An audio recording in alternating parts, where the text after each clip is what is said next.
Hey everyone, Rascal here. And Mama, welcome to our channel and to another Paws on Netflix review. And today we're covering the musical family film Lyle Crocodile. Yes, this movie is an adaptation of the beloved children's book, which is brought to life in a brand new musical for the whole family. Yes. Before we start, be sure to like, subscribe, click notification updates on future podcasts and World of Paws videos. Absolutely. I think they really wanted a big selling point for this movie to be Shawn Mendes doing the singing. Yeah. That was the big, major selling point for this movie. Yeah. Not so much that it was based on a children's book and it was a musical and a family movie, but it's got Shawn Mendes. Go that see was the biggest selling point. Yeah. And knowing that it's hard to believe they actually took this long to make a Lyle Crocodile movie, because I've actually never read the book, but it's one of those quintessential children's books that's been around for decades. So the fact they waited until 2022 to do a movie, it's kind of a shock it took them that long. Mm-hmm. So where this stands as a movie as a whole, it's got some fun parts, it's got some fun songs, but for a movie as a whole, it does fall into the same trope as a lot of movies are based off books, and they got an animal as a star, and it's a CGI animal like with Garfield and Clifford and things. They always got to put the same, unfortunately, steps in there. True. I will say two good things that stand out about that, even though it is tropey. One, the CGI for Lyle was excellent. You really couldn't tell it was CGI. It looked like this was a real crocodile. Yeah. And he looks like he matched the background of the live action perfectly. Yeah. You really did. It wasn't something that you were like, oh my gosh, they got this in here. This looks so bad. No. Yeah. He looks like he's a real crocodile walking around. Yeah. I think that was done fantastically. So kudos to the staff who did the CGI. Was done excellently. Yeah, definitely. And the second thing is they had a mom and a dad. The mom wasn't killed off. The dad hadn't left and run away with another woman. Mm-mm. They had a family unit. Yeah. And I do like that when I'm watching a lot of movies. You see so much of that now, whether it's in Western movies, Western animation, anime.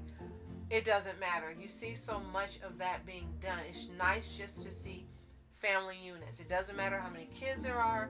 It doesn't matter who the parents are. Long as it's a family unit, that makes me happy. Right. And yeah, like you said, that is a great part of it. They had their own individual problems, but it wasn't so much so where it would lead to that. It was just like they're not as close as they should be, and Lyle ends up helping them on that. For the son, he's afraid to do a lot of things because he has certain allergens and things, so he's kind of afraid to do a lot of things and has fears. The mom is, I guess for in here, too hyper conscious about what's in food. Instead of just eating the food and having fun, she's worried about the ingredients, though you should look at some ingredients, really. Yes, definitely. Yeah, you should. And it's like, he's not having fun, he's not eating gluten. Like, that's something not a choice, right? And the dad wasn't as authoritative as he should be, so Lyle helped each of them out, sometimes through song or through dance or through something, and help them all become closer. So I did like that they all got better throughout the movie. So in true Looney Tunes form, Lyle the crocodile as a baby is found by a guy. Yeah. And he hears him singing and he thinks like, hello my baby, hello my honey. Right. Like that Looney Tunes sketch, that he's going to make a lot of money training him to sing and do a performance with him. Right. Well, he trains him to do the performance. He sounds good. They have their little dance and act. And then he books a place for him, just like in the Looney Tunes sketch. And Lyle gets there and does nothing. He's scared. He's afraid to perform in front of people. He doesn't do anything. So the man is ridiculed. Mm-hmm. And then the man decides he's going to just go off and leave him. Yeah. And then during that time frame, which ends up being a long time, Lyle grows up. The apartment is left without any renters for quite a while. Mm-hmm. And then the young man, do you remember the kid's name? Oh man, I'm sorry, I don't think so. Then the family rents the place and the kid discovers Lyle. So again, it's got the Looney Tunes feels to it, and it does have that, as you said, that regular trope formula, of how he comes into it. But there are some really heartwarming parts. Yeah. And really good moments within the movie. Right. That work. I don't know if they line up with the book or not, because I've never read it. But there are some good things to this movie. Right. And there were a couple things that also could have helped improvement. One would be the trope they have where the animal that you know was unusual is taken away by the government or animal control or the animal pound control. It's or always something. animal control. Yeah. And it looked like they were going to skip it up until the third act. It looked like okay, maybe they're not going to do it because they don't show up. But then all of a sudden, they're outside of the door trying to get in and immediately take Lyle away, and you find out who did it. And it's like, well, it looks like they weren't going to do that this time. They had avoided the conflicts, avoided him being found.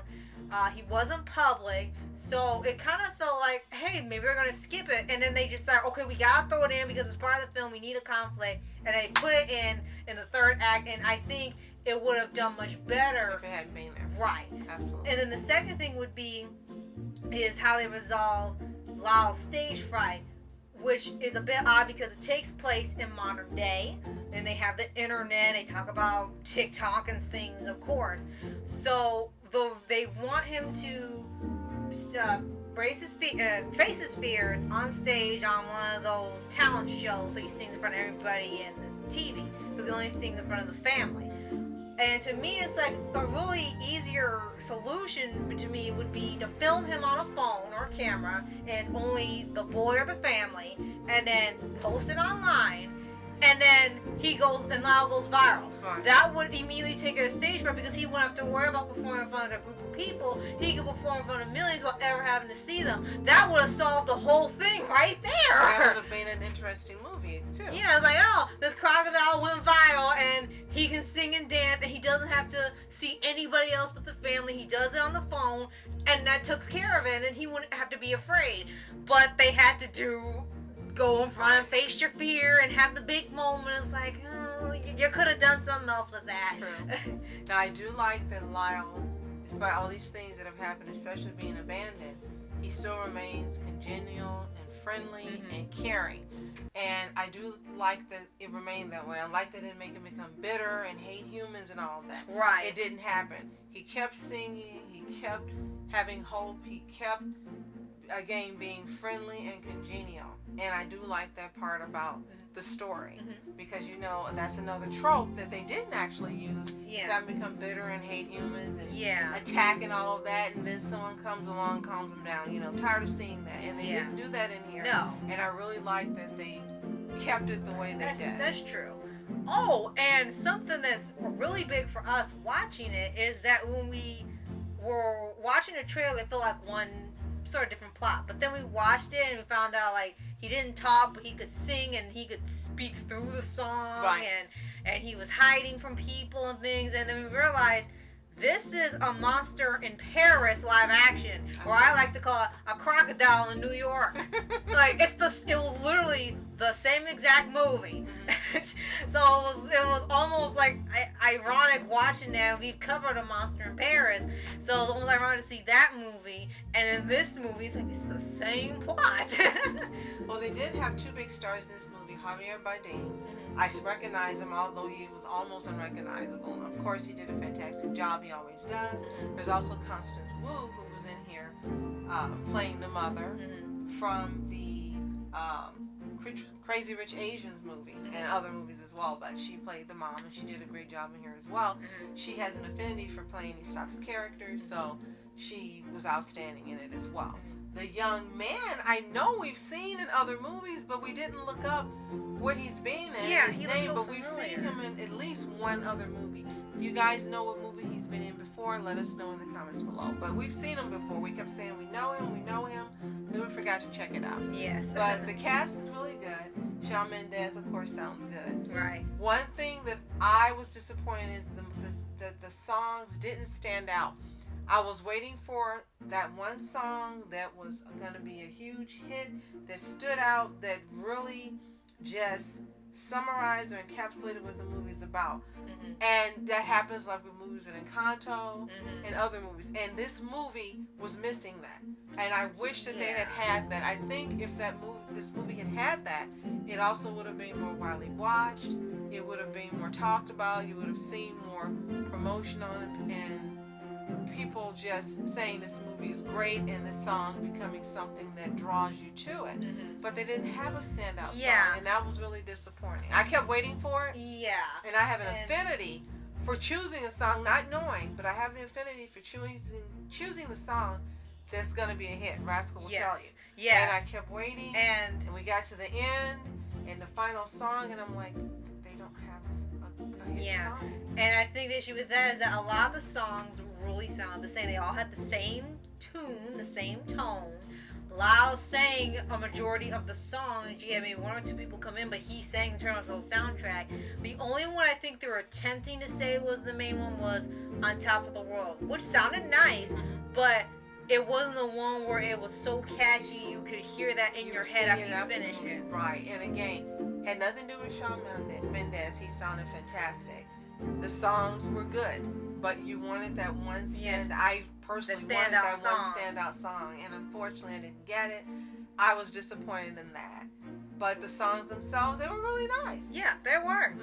Yeah, they may have all sounded the same, but they all kept that really nice, pleasant tone. It was fun. They were all clean. There was no innuendo. And they were very upbeat with positive messages. Yeah, so this is definitely, one of those movies where anyone could watch it. Kids can watch it. Little kids can watch it. There's really nothing in here that maybe younger ones can't see. It really is a movie for families and everybody. It is family friendly. Absolutely. So if you've seen Lyle Crocodile and or read the book, let us know in the comments below. Do you love it? Do you hate it?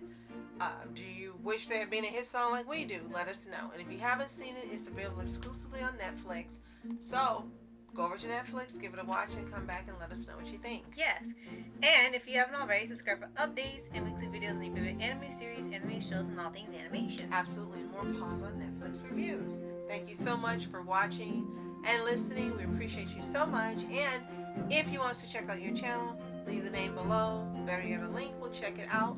Subscribe and see what it is you want to share with us on YouTube. Yes. So thank you so much for watching. I'm Rascal Entertainment. And I'm Mom Entertainment. Have a toontastic day. Peace.